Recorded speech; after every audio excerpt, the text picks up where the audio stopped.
Hey everyone, welcome back to Behind the Paradigm. This is like my third take because my internet is really trash today, so I'm hoping that this survives. Just to give you guys an update on everything, I'm going to run down the list for the 3 developers. Vinny, who I was talking about last week, who was doing the whole front end of the Drifter website, has made amazing progress on it. The whole homepage is pretty much done besides adding in some of our art assets. He's starting to work on the shop pages and the mint pages right now, which is super, super exciting to see just everything come together. Also with our designers, we've been working on the rest of the website. We've been doing sort of our reveal pages and the shop pages. So those are the next ones to be built out. Very excited about those. On Ben's front, CyberBrokers, he's obviously our smart contract guru. He's been working behind the scenes on the logic for everything for our smart contracts. So I think I've said this before on a Behind the Paradigm, but if I haven't, I'm saying it now. You dress your drifter with gear. Oh, I'm still here. You dress your drifter with gear. And the gear for launch is going to be released in packs. So there's a lot of logic behind the gear in the packs on rarity, what needs to, what consists of a whole outfit, because we're trying to get a whole outfit in each pack that you get that you can choose from. So there's lots of moving pieces around just the smart contract and what has to happen in each pack once you mint it. So he's been working on the logic and also developing writing the code for that entire smart contract, which has been really exciting because he's been asking like all of the nitty gritty questions that we maybe didn't totally define yet. And so now it's really all coming together in a very clear way, which is exciting. And then Benji has been, who's been on Behind the Paradigm for the past couple with me, just showing you guys his screen and showing you guys all the 3D assets. He has been working on skin color implementation.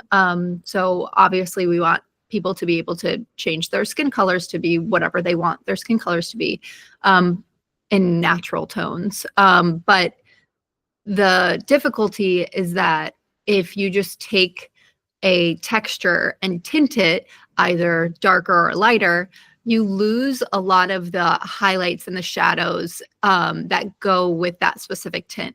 So if you guys could imagine someone who has really, really light skin and someone who has really, really dark skin, if you're just tinting something darker, you're tinting something lighter, it's muddying those, you're putting like a color overlay over it. And it's not actually changing like the base color of it. So it's not keeping the saturated highlights and the really saturated shadows. It's sort of just making it all a bit muddy and masking it. So that's been a difficulty because of course I'm very picky when it comes to that. And I want the skin tones to be really beautiful. And we've done these amazing painted texture on the drifters where there's in the contours there's actual really beautiful paint strokes, in the highlights there's hash and like the dotted texture, and then actually like white painted on highlights in certain areas. So we want to keep just how beautiful all of that looks, and it's been a challenge. So we think we're going to go a different route with it, where we actually have a palette of skin tones that we can actually hand make and edit every single skin tone that we want, to make sure that the highlights and the shadows are looking as perfect as they can. So that's been a fun challenge. He's also been working on transparency for items. So we have some items like different masks or horns or whatever that are supposed to have transparency with them. And transparency is what I've learned from working with Mechs, really, really difficult. It's super heavy and it just doesn't always behave how you think it's going to behave. So he's been playing with that, kind of removing some of the inside faces and doing some interesting stuff that is, I'm sure, going to turn out exactly how we want it. And then he's also been implementing the emotions on the front end. So again, don't know if we've said this before, but drifters will be facially rigged, which is super exciting. And I wanted to make sure that was always gonna happen so I can start doing these shows as my drifter. But they're gonna be facially rigged. So we have emotions. And so he's starting to just implement those on the front end so we can really see what they look like with the different facial feature options.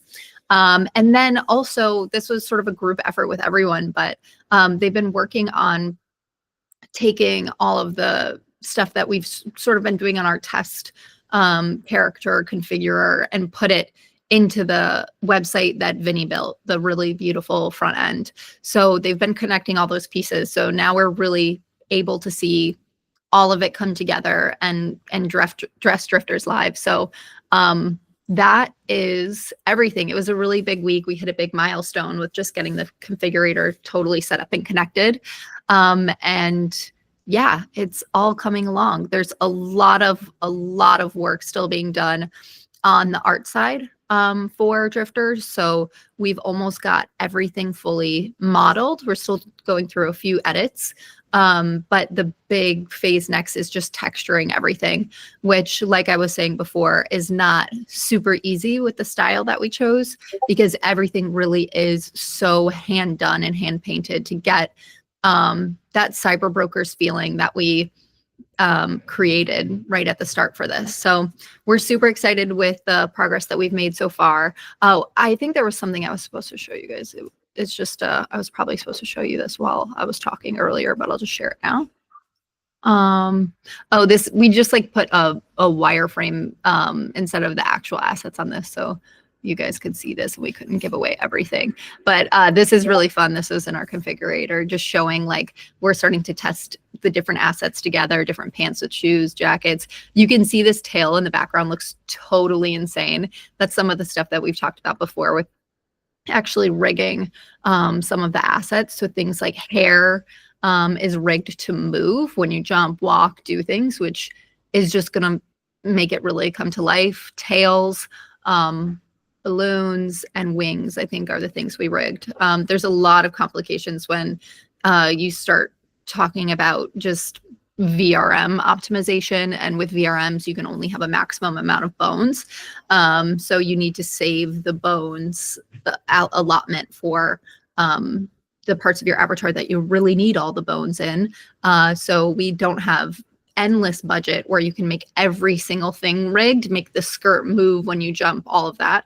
So we're sort of deciding where, or we have decided where we're going to spend the budget of the bones besides the main body to stay within optimization limits, but to actually get some movement on some really cool stuff. So hair was obviously the biggest one, so that, you know, when a girl is moving her ponytail, it's swinging back and forth, or when you're jumping, whatever, you know, physics sort of take place. So we're doing that with balloons, hair, wings, and balloons, hair, wings,